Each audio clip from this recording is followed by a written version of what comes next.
सुप्रभात बच्चों। पिछले क्लास में हम लोगों ने पौधों में पोषण किस प्रकार होता है और किस प्रक्रिया से पौधे भोजन का निर्माण करते हैं उसके बारे में हम लोगों ने पढ़ा। इसमें हम लोगों ने क्या पढ़ा? हरे पौधे सूर्य प्रकाश की उपस्थिति में वायु से कार्बन डाइऑक्साइड गैस लेते हैं और मिट्टी से जड़ के द्वारा जल अवशोषित होता है और पौधे भोजन का निर्माण करते हैं और वह भोजन ग्लूकोज के रूप में प्राप्त होता है। बाद में वही ग्लूकोज स्टार्च में बदल जाता है। साथ ही पौधे हमें ऑक्सीजन गैस भी देते हैं। अब प्रश्न ये उठता है कि यदि प्रकाश संश्लेषण नहीं होगा तो क्या होगा? जाहिर सी बात है, प्रकाश संश्लेषण से हमें दो महत्वपूर्ण चीजें प्राप्त होती हैं, पहला भोजन और दूसरा ऑक्सीजन। तो प्रकाश संश्लेषण की क्रिया अगर नहीं होती है तो भोजन का निर्माण पौधे नहीं करेंगे। अब जब भोजन का निर्माण नहीं होगा तो प्राणियों को भोजन प्राप्त नहीं होगा और भोजन प्राप्त नहीं होगा तो हम जीवित कैसे रहेंगे? तो निश्चित है प्राणियों का जीवन और जीवन का जो अस्तित्व है वो मिट जाएगा। दूसरी बात, जीवनदायी गैस ऑक्सीजन प्रकाश संश्लेषण से ही प्राप्त होती है। आज आप सभी समझ रहे हैं कि ऑक्सीजन कितना महत्वपूर्ण गैस है हमारे जीवन के लिए। कोविड-19 के समय में यदि कोई व्यक्ति बीमार पड़ जाता है तो उसे ऑक्सीजन की आवश्यकता पड़ती है और ऑक्सीजन कितना महत्वपूर्ण है इस बात से अंदाजा लगाया जा सकता है। तो ऑक्सीजन भी हमें नहीं मिलेगा और ऑक्सीजन और कार्बन डाइऑक्साइड का जो संतुलन है वह वायुमंडल में बिगड़ जाएगा और ऑक्सीजन नहीं मिलेगा तो जीवन की कल्पना भी तो हम नहीं कर सकते, क्योंकि ऑक्सीजन गैस जीवनदायी गैस है। साथ ही कार्बन डाइऑक्साइड और ऑक्सीजन का असंतुलन बिगड़ेगा तो कार्बन डाइऑक्साइड की मात्रा बढ़ेगी तो पृथ्वी पर तापमान बढ़ेगा और तापमान बढ़ने से जितने भी ग्लेशियर्स हैं वो सब पिघलने लगेंगे, समुद्र का स्तर बढ़ेगा और साथ ही तापमान जब बढ़ते रहेगा तो इसमें क्या होगा? वाष्पीकरण की प्रक्रिया बहुत अधिक होगी और स्थल पर रहने वाले जीवों की कल्पना असंभव हो जाएगी।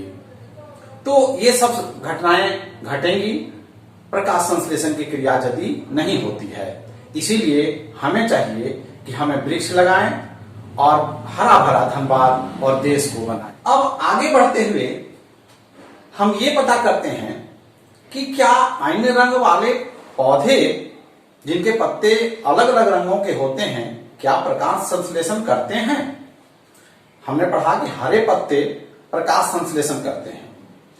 तो कुछ पौधों के पत्ते आपने देखा होगा भूरे रंग का, लाल रंग का, जैसे लाल साग देखे होंगे आपने, उनके पत्ते लाल रंग के होते हैं। तो क्या वे प्रकाश संश्लेषण करते हैं? क्या उनमें क्लोरोफिल पाया जाता है? वास्तव में क्लोरोफिल उनमें भी पाया जाता है। उनमें अन्य वर्णक भी पाए जाते हैं जो क्लोरोफिल यानी हरे रंग के वर्णक को ढक देते हैं, लेकिन क्लोरोफिल उनमें भी पाया जाता है, उन पत्तों में भी पाया जाता है। अतः प्रकाश संश्लेषण की क्रिया अन्य रंग वाले पत्तों में भी होता है जिसमें क्लोरोफिल पाया जाता है। आपने देखा होगा जहां पानी बराबर बहते रहता है वहां फिसलन हो जाता है। हम लोग गांव भर में कहते हैं काई जम गया है। वास्तव में वो एक प्रकार का पौधा है जिसको हम लोग शैवाल कहते हैं। शैवाल धान के खेत में भी पाया जाता है, तालाब में भी, नदी में भी, जहां पानी है वहां आपको शैवाल दिखेगा। तंतुनुमा रचनाएं होती हैं इनकी, हरे रंग की होती हैं ये शैवाल, और ये शैवाल भी प्रकाश संश्लेषण करते हैं। कारण यह है कि इनमें भी क्लोरोफिल पाया जाता है और क्लोरोफिल आप जानते हैं सूर्य के प्रकाश को अवशोषित करता है और प्रकाश संश्लेषण की क्रिया में मदद करता है। यानी शैवाल जहां पाए जाते हैं, जहां पानी बहता है, तालाब में, नदी में, धान के खेत में शैवाल पाए जाते हैं और वे प्रकाश संश्लेषण करते हैं और भोजन का निर्माण करते हैं। तो इस तरह हम लोगों ने देखा कि प्रकाश संश्लेषण की क्रिया कहां कहां होती है। हरे पौधों में होती है, शैवाल में होती है, और जिन पौधों के पत्तों का रंग अलग अलग होता है उसमें उनमें भी प्रकाश संश्लेषण होता है। कारण यह है कि उनमें भी क्लोरोफिल पाया जाता है। अब हम आइए देखते हैं कि पोषण की प्रक्रिया कितने प्रकार की होती है। हम लोगों ने देखा कि हरे पौधे अपना भोजन स्वयं बनाते हैं प्रकाश संश्लेषण की क्रिया द्वारा।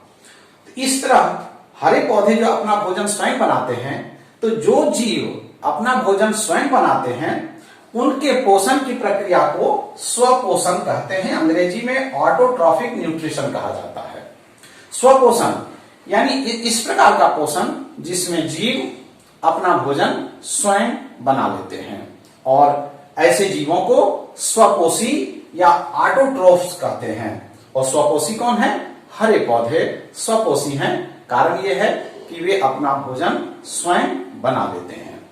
तो यानी हम लोगों ने यहां सीखा कि हरे पौधे अपना भोजन स्वयं बना लेते हैं, तो उन्हें स्वपोषी कहते हैं, और पोषण की इस प्रक्रिया को स्वपोषण कहा जाता है। लेकिन जब जंतुओं की बात करते हैं, हम अपनी बात करते हैं, तो हम लोग और जंतु जो हैं भोजन के लिए प्रत्यक्ष या परोक्ष रूप से पेड़ पौधों पर निर्भर करते हैं। यानी हम लोग अपना भोजन स्वयं नहीं बनाते, अपना भोजन हम लोग पेड़ पौधों से प्राप्त करते हैं प्रत्यक्ष रूप से, जो शाकाहारी हैं, और जो मांसाहारी हैं वो परोक्ष रूप से पेड़ पौधों से भोजन प्राप्त करते हैं। तो ऐसे जंतुओं के पोषण को जो अपना भोजन अन्य जंतुओं या पेड़ पौधों से प्राप्त करते हैं, उनके पोषण को परपोषण या विषम पोषण कहते हैं। अंग्रेजी में हेटेरोट्रॉफिक न्यूट्रिशन कहा जाता है। और इन जंतुओं को जो अपना भोजन स्वयं नहीं बनाते, दूसरे से प्राप्त करते हैं, उन्हें परपोषी या विषमपोषी कहते हैं।